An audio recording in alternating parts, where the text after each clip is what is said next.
नेताजी का चश्मा नामक कहानी आज हम लोग पढ़ेंगे और इस कहानी को स्वयं प्रकाश जी ने लिखा है। तो सर्वप्रथम कहानी पढ़ने से पहले हम स्वयं प्रकाश जी के यानी कहानीकार का परिचय थोड़ा सा जान लेंगे।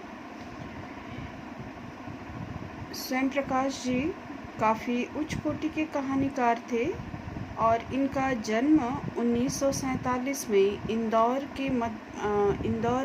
में मध्य प्रदेश में हुआ था। लेकिन इनके जीवन का बहुत बड़ा हिस्सा जो था वो राजस्थान में बीता था, जहां उन्होंने अपनी पढ़ाई और नौकरी वगैरह की थी। सेवानिवृत्ति के बाद वे लंबे समय तक वसुधा पत्रिका का संपादन से जुड़े रहे। इनकी कहानियों में मध्यम वर्गीय जीवन से जुड़ी हुई कहानियाँ होती हैं और कहानियों में वर्ग शोषण के विरुद्ध चेतना, सामाजिक जीवन में जाति, संप्रदाय और लिंग के आधार पर हो रहे भेदभाव के खिलाफ आवाज़ सुनाई देती है। बहुत सारी पुरस्कारों से इन्हें सम्मानित किया गया और इनकी भाषा शैली जो है वो बड़ी ही सहज तथा प्रभावशाली थी। 2019 में इनका देहांत हुआ और अभी जो हम कहानी पढ़ेंगे, जैसा कि हम देख रहे हैं, नाम है हमारा कहानी का नेताजी का चश्मा। ये कहानी आपके क्षितिज नामक पुस्तक से ली गई है और साथ ही साथ ये साहित्य सागर में भी ये कहानी आपको मिल जाएगी। यानी CBSE और ICSE दोनों ही किताबों में ये कहानी दी गई है। तो कहानी में सबसे पहले हम देख रहे हैं कि नेताजी का चश्मा। नेताजी का अर्थ हम सहज भाव से अगर ले तो सीधे तौर पर नेताजी का संबोधन हम सुभाष चंद्र बोस जी को देते हैं। और कहानी में यहाँ हम देख रहे हैं कि चश्मा, नेताजी का चश्मा, यानी उनके चश्मे के पर आधारित ये कहानी है। कहानी एक छोटे से कस्बे की है। कस्बा का अर्थ होता है छोटा शहर, यानी वो गांव भी नहीं होता और ना ही शहर होता है। पूरी तरह से गांव से वो थोड़ा विकसित होता है उसका स्वरूप, और शहर से छोटा होता है। यानी अभी विकास के क्रम में जो शहर होता है, छोटा शहर, उसे हम कस्बे के रूप में जानते हैं। तो कहानी में हम देखते हैं कि ये इस कहानी के माध्यम से उन्होंने नेताजी का जब उठाया है, यानी कि देशभक्त थे नेताजी के विषय में हम ये जानते हैं, बहुत बड़े देशभक्त थे। तो इस कहानी के माध्यम से लेखक जो हैं वो बच्चों में देशभक्ति की भावना का भी विकास करना चाहते हैं। तो देशभक्ति एक हर नागरिक के हृदय से उत्पन्न होता है, यानी उस देश में रहने वाला हर व्यक्ति के अंदर, उसके हृदय में ये भावना होती है, वो अपने देश से प्रेम करता है। तो चारों तरफ से घिरे हुए कोई भाग को हम देश नहीं कहते हैं, बल्कि देश बनता है उस भूभाग पर रहने वाले सभी नागरिकों से, जिसमें बच्चे, बूढ़े, जवान सभी शामिल होते हैं। उसके साथ साथ उस धरती के वहाँ के पूरे वातावरण, यानी कि जो पेड़ पौधे हैं, नदियाँ हैं, पर्वत है, पशु पक्षी हैं, तो इन सबों के मिलने से एक देश बनता है। और उन सबों से निस्वार्थ रूप से जो व्यक्ति प्रेम करता है, वो भावना जो होती है देशभक्ति कहलाती है। तो कहानी के माध्यम से सभी देशभक्तों के योगदान को भी यहाँ पर, यानी कि हर व्यक्ति जो है उसके अंदर देशभक्ति की भावना होती है।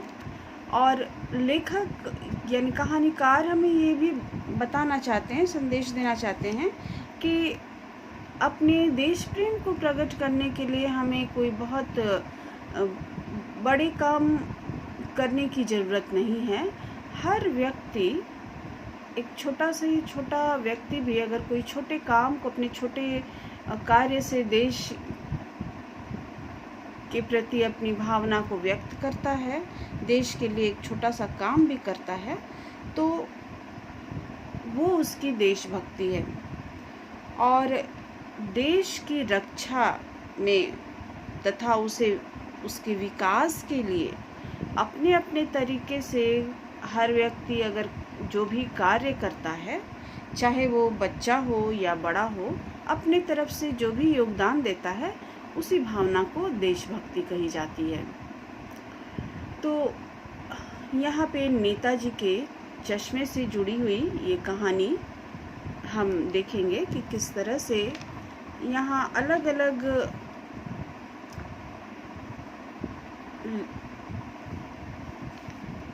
अलग तरीके से देशभक्ति को प्रकट की गई है।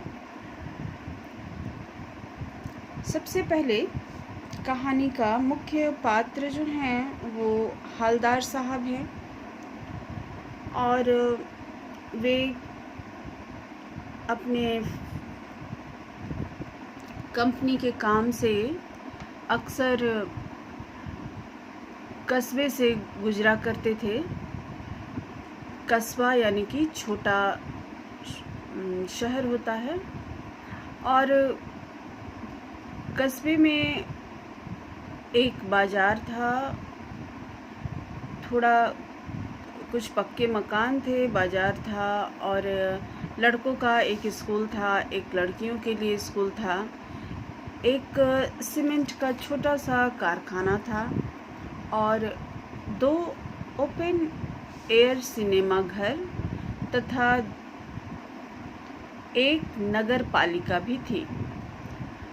अब नगर पालिका थी तो कुछ न कुछ कार्य भी करती रहती थी। कभी कोई सड़क पक्की करवा दी, जैसा कि आमतौर पर नगर पालिका का काम होता है, यानी शहर के विकास का कुछ काम करना। तो कभी कुछ पेशाब घर बनवा दिए, कभी कबूतरों का छतरी बनवा दी, और कभी कवि सम्मेलन करवा दिया। इसी नगर पालिका के किसी उत्साही बोर्ड या प्रशासनिक अधिकारी ने एक बार शहर के मुख्य बाजार के मुख्य चौराहे पर नेताजी सुभाष चंद्र बोस की एक संगमरमर की प्रतिमा लगवा दी। ये कहानी जो है उसी प्रतिमा के बारे में है, और मुख्य रूप से उसके एक छोटे से हिस्से के बारे में है, यानी कि उस प्रतिमा में, यानी जो मूर्ति थी उसमें एक छोटी सी कमी थी, और उसी कमी पर ये कहानी जो है आधारित है। पूरी बात का तो अब पता नहीं, लेकिन लगता है देश के अच्छे मूर्तिकारों की जानकारी नहीं होने और अच्छी मूर्ति की लागत यानी कि जो भी उसमें जो कॉस्ट जो आने वाला था, जो खर्च निकलता, उसका अनुमान और उपलब्ध बजट, यानी बजट में और जो खर्च होने वाला था उस बजट के हिसाब से कुछ ज़्यादा बढ़ गया, और उसके कारण काफ़ी समय तक असमंजस की स्थिति रही होगी। और चिट्ठी पत्री में समय बर्बाद हो गया होगा। जब बोर्ड की शासन अवधि यानी कि जो कार्यकाल की अवधि होती है वो समाप्त होने वाली है, तो किसी स्थानीय कलाकार को ही, स्थानीय यानी कि उसी स्थान में रहने वाले कलाकार को अवसर देने का निर्णय किया गया होगा। और अंत में कस्बे के इकलौते हाई स्कूल के इकलौते ड्राइंग मास्टर मोतीलाल जी को ये काम सौंप दिया गया होगा, जो महीने भर में मूर्ति बनाकर पटक देने का विश्वास दिला रहे थे। यानी अब समय की कमी होने के कारण महीने भर का ही समय उस व्यक्ति को दिया गया, और वो हाई स्कूल का एक ड्राइंग टीचर था। उसने कम समय में मूर्ति को बनाया था। जैसा कि कहा जा चुका है, ये मूर्ति जो थी वो संगमरमर की थी और टोपी की नोक से कोट के दूसरे बटन तक की कोई 2 फुट ऊंची ये मूर्ति थी और बहुत ही बस्ट और सुंदर थी। नेताजी सुंदर लग रहे थे, कुछ मासूम और कमसिन यानी कम उम्र के, फौजी वर्दी में। मूर्ति को देखते ही दिल्ली चलो और तुम मुझे खून दो आदि जो भी उन्होंने नारा दिया था, वे नारे याद आने लगते थे। यानी नेताजी के नारों को उनकी मूर्ति देखने से याद आती थी। इस दृष्टि से यह सफल और सराहनीय प्रयास था। यानी कि जो उद्देश्य था मूर्ति का कि देशभक्ति की भावना लोगों के अंदर उत्पन्न की जाए, तो ये अपने काम में सफल थी। यानी ये लोगों को मूर्ति देखते ही नेताजी की याद दिलाती थी, उनकी भावनाओं से लोगों को अवगत कराती थी। केवल एक चीज़ की कसर थी यानी कमी थी, जो देखते ही खटकती थी, और वो कमी जो थी वो नेताजी की आँखों में चश्मा नहीं था। जहाँ तक हम लोग जानते हैं कि नेताजी को हम हर जगह चश्मे के साथ ही देखते हैं, लेकिन इस मूर्तिकार ने जो मूर्ति बनाई थी उसमें आँखों पर चश्मा नहीं लगाया था। अब चश्मा जो लगाया गया था वो चश्मा संगमरमर का नहीं था, एक साधारण सा जो हम और आप पहनते हैं, यानी कि वास्तविक चश्मा उन्हें लगा दिया गया था। और मोटे चश्मा जो था वो चौड़ा काला फ्रेम का था, जबकि अक्सर हम जानते हैं जैसा कि नेताजी गोल फ्रेम वाला चश्मा पहनते थे। हालदार साहब, अब यहाँ पर ये मुख्य पात्र जो हैं, हालदार साहब जो हर 15 दिन पर उस कस्बे से गुजरा करते थे अपनी कंपनी के काम से। तो पहली बार जब इस कस्बे से गुजरे तो उन्हें चौराहे पर पान खाने के लिए रुके। उनकी आदत थी, वे पान खाने के शौकीन थे, और पान खाने जब रुके तभी उन्होंने इस बात को लक्षित किया, यानी कि ध्यान दिया कि उस मूर्ति में क्या कमी है, और उनके चेहरे पर एक कौतुक भरी मुस्कान फैल गई। ये कौतुक भरी यानी कि जिज्ञासा से भरी हुई मुस्कान, जानने की इच्छा भी हुई कि ये काम किसने किया है। भाई वाह, यह आइडिया भी ठीक है।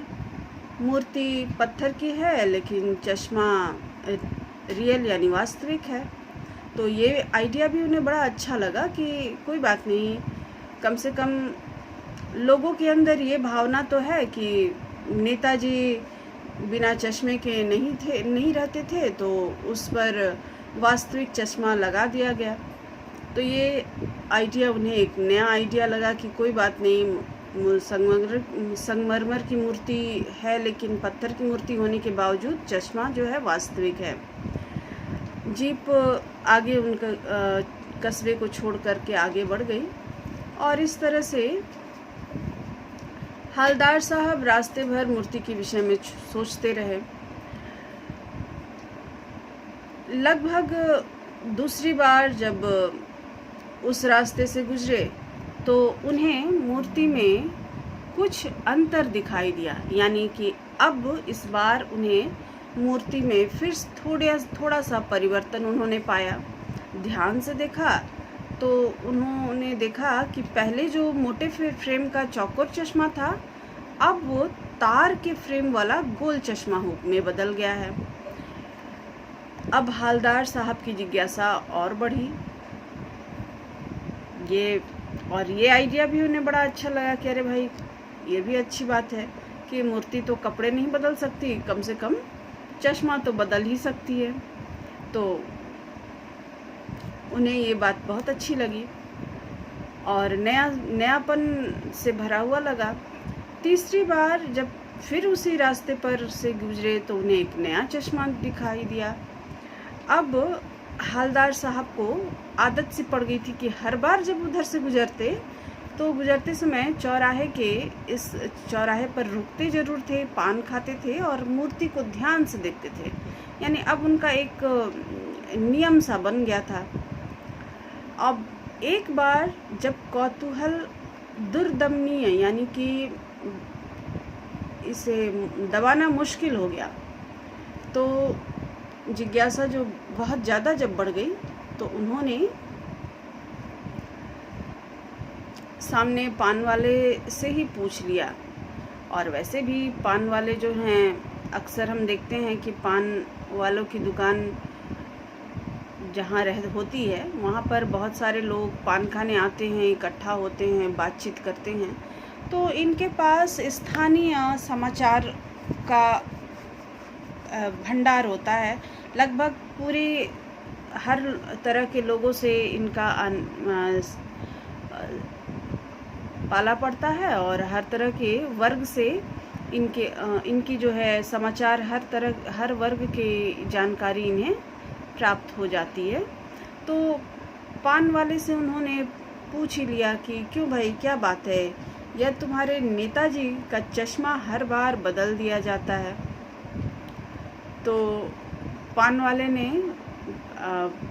वाला खुद भी पान का शौकीन था, तो पान ठुसा हुआ था, यानी पान खा रहा था, और वो एक काला मोटा और खुशमिजाज आदमी था, यानी बातचीत करने में काफ़ी अच्छा था। हवलदार साहब का प्रश्न सुनकर वह आंखों ही आंखों में हंसा। उसकी तोंद थिरकी यानी कि हिली। पीछे घूमकर उसने दुकान के नीचे पान थूका और लाल काली बत्ती सी दिखाकर बोला, कैप्टन चश्मे वाला करता है। अब ये एक नया नाम उन्होंने सुना है। अभी तक हम लोगों ने देखा था कि दो पात्र, कहानी के मुख्य पात्रों में से हम लोगों ने पहला पात्र जो देखा था हवलदार साहब थे, दूसरा पात्र के रूप में पान वाला आया, और अभी हम तीसरे पात्र का परिचय हमें मिल रहा है, कैप्टन चश्मे वाला करता है। अब कैप्टन एक व्यक्ति का नाम है, क्या करता है हवलदार साहब को ज़्यादा समझ में नहीं आया। तो उन्होंने पूछा कि क्या करता है।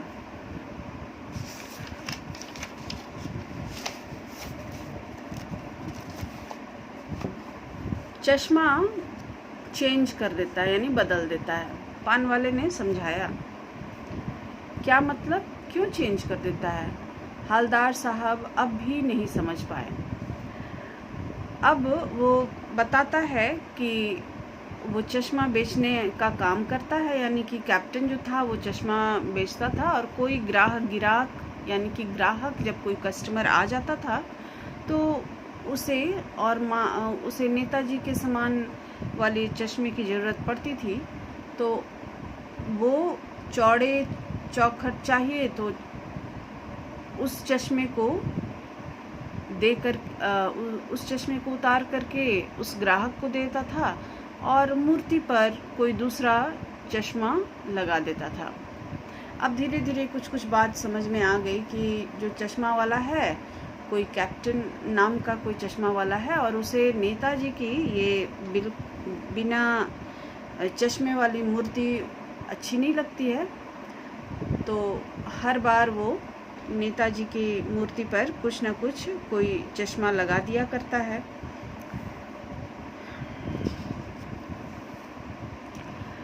तो इस तरह से उसकी चश्मे की बिक्री भी हो जाया करती थी। लोग, ग्राहक जो थे, उस मूर्ति पे चढ़े हुए चश्मे को देख करके उस तरह की चश्मे की मांग करते थे, जिसे भी वो अच्छा लगता था। तो इस तरह से उसके चश्मे की बिक्री भी हो जाती थी। लेकिन एक बात अभी भी उन्हें समझ में नहीं आई कि नेताजी का ओरिजिनल चश्मा कहाँ गया, यानी कि मूर्ति पर चश्मा क्यों नहीं था। ये बात जो है हवलदार साहब ने पान वाले से फिर से पूछा। अब पान वाला दूसरा मुंह, अब तक दूसरा पान जो था मुंह में डाल चुका था, और दोपहर का समय था, दुकान में अधिक भीड़ भाड़ नहीं थी, तो इसलिए वो थोड़ा आराम से था। और वो हवलदार साहब के इस बात को सुन करके फिर से अपनी पान की पीक को थूकता है और मुस्कुराता हुआ बोलता है कि मास्टर बनाना भूल गया। और वो मुस्कुराते हुए इस चीज़ को बोल रहा है, यानी पान वाले के लिए ये एक मज़े की बात थी, लेकिन हवलदार साहब के लिए ये जो था चकित और द्रवित करने वाली थी। यानी वो सोच रहे थे कि इस बात को भी, यानी नेताजी को बिना चश्मा के दिखाना, ये पान वाले के लिए एक मज़ेदार बात थी। यानी वो उस बात के लिए वो मज़ा ले रहा था।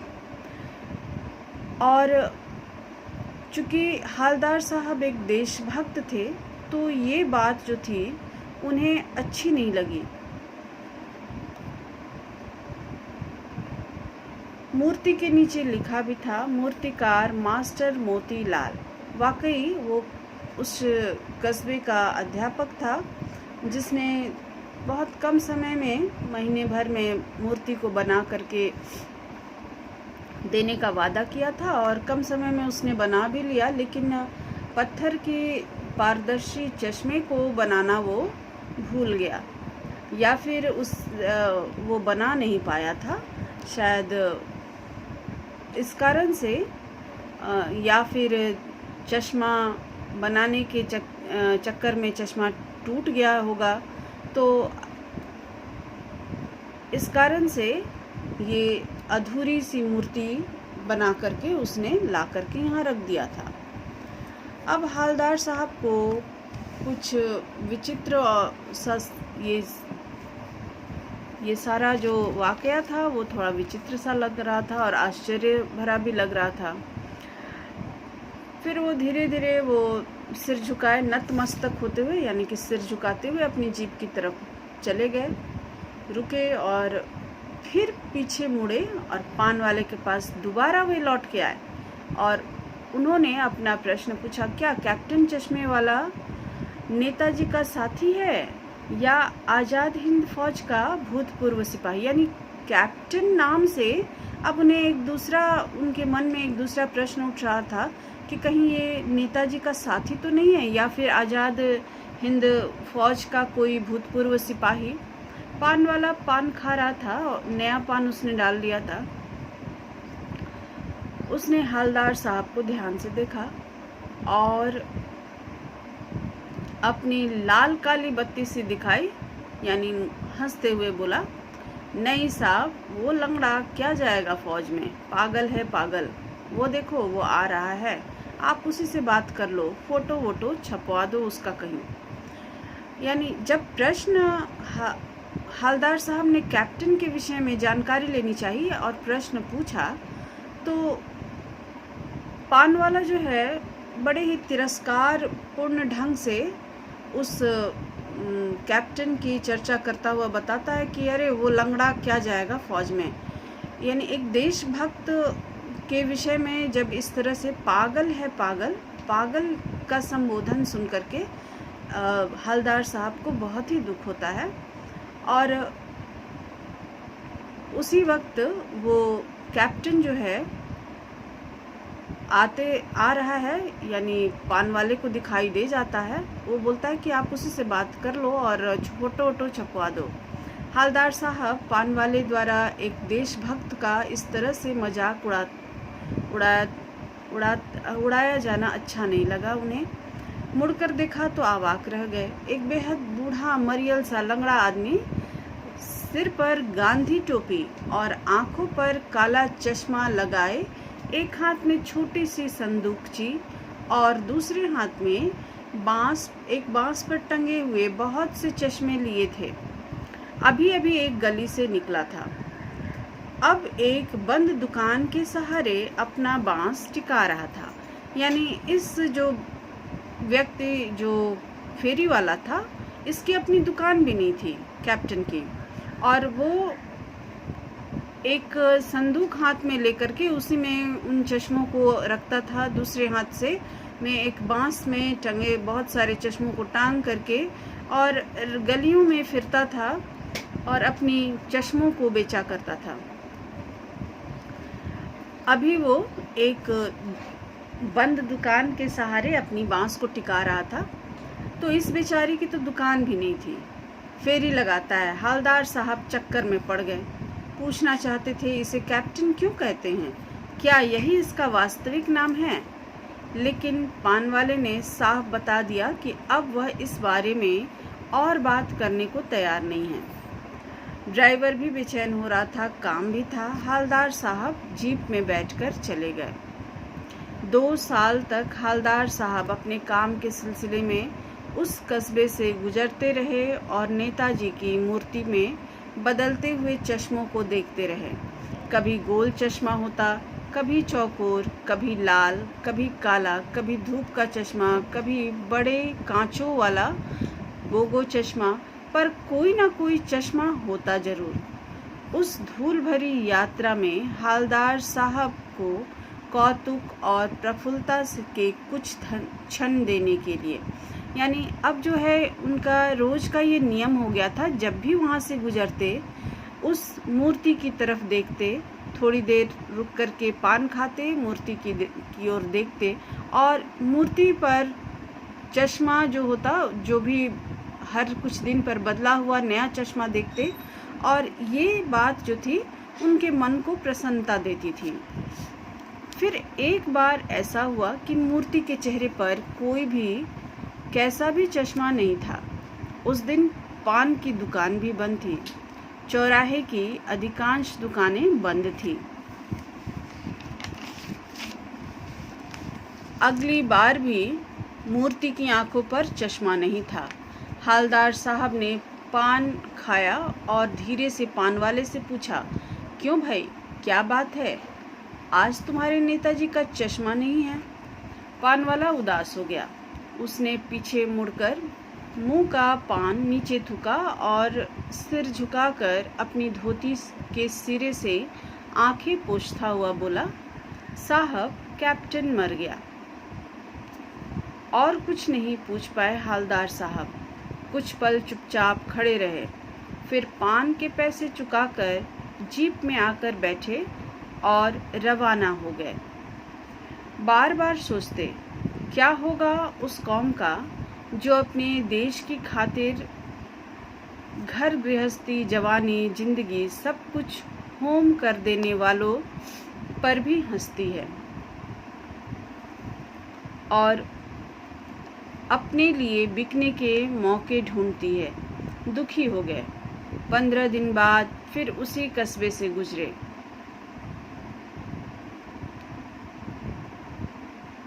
कस्बे में घुसने से पहले ही ख्याल आया कि कस्बे की हृदय स्थली में सुभाष की प्रतिमा तो अवश्य होगी, लेकिन उनकी आंखों पर चश्मा नहीं होगा, क्योंकि मास्टर बनाना भूल गया था और कैप्टन अब मर गया था।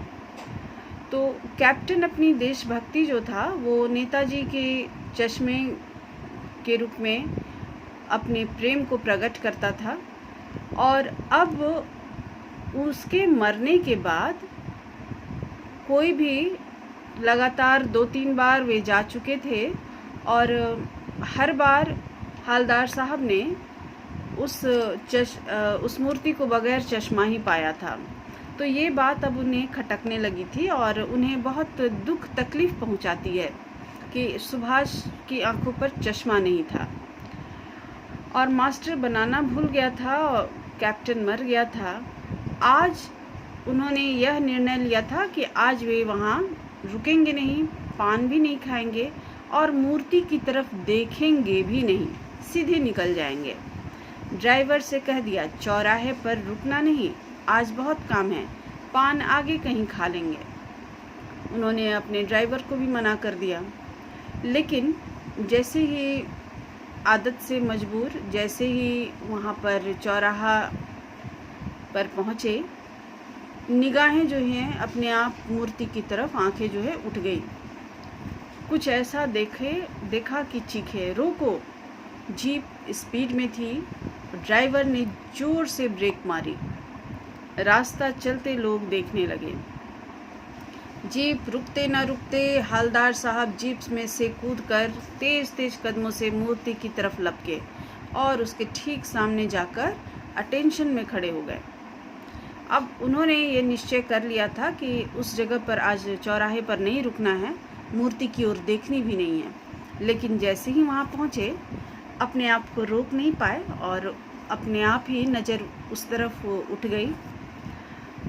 उठते ही उनकी ज़ोर से उनकी चीख निकली, आवाज़ निकली और उन्होंने ड्राइवर को गाड़ी रोकने का आदेश दिया। और इतनी तेज़ी से गाड़ी रुकी कि रुकते रुकते हवलदार साहब पूरे जीप से कूद करके मूर्ति के सामने जाकर के खड़े हो गए थे। मूर्ति की आंखों पर सरकंडे से बना छोटा सा चश्मा रखा हुआ था, जैसा बच्चे बना लेते हैं। हवलदार साहब भावुक हैं। इतनी सी बात पर उनकी आंखें भर आई। उन्होंने देखा था कि आज मूर्ति की आंखों पर सरकंडे से बना हुआ छोटा सा चश्मा था। सरकंडे जो होता है, ये सरपत नाम का एक पौधा जो घास वगैरह से बना होता है, सीख से, और उस सीख से बने हुए चश्मे जैसा कि बच्चे खेलते समय बना लेते हैं, वो चश्मा मूर्ति को पहनाया हुआ था। यानी किसी बच्चे ने खेलते खेलते में बच्चों ने उसे बनाया होगा और नेताजी की मूर्ति पर उस चश्मे के का आकार दे करके उसे बैठा दिया था।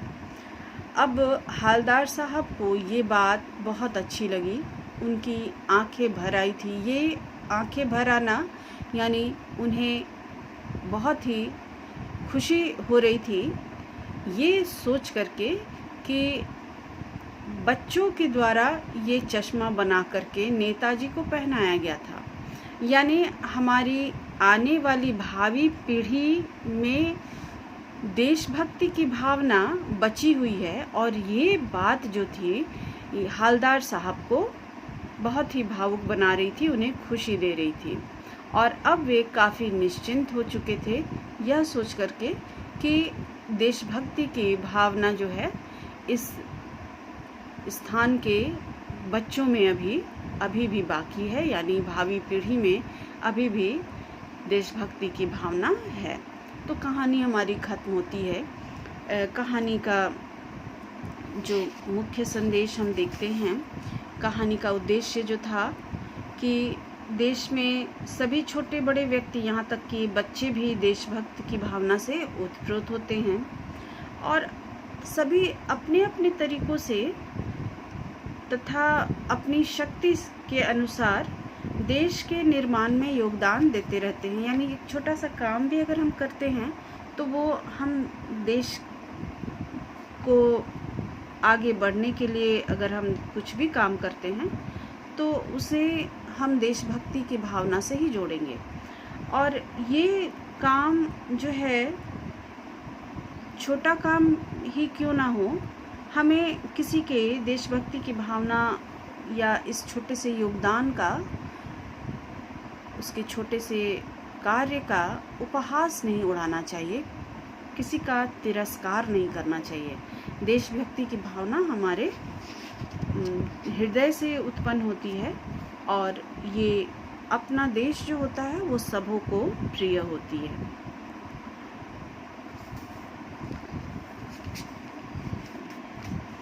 तो यहाँ तक हम लोगों ने ये काम देखा था। अब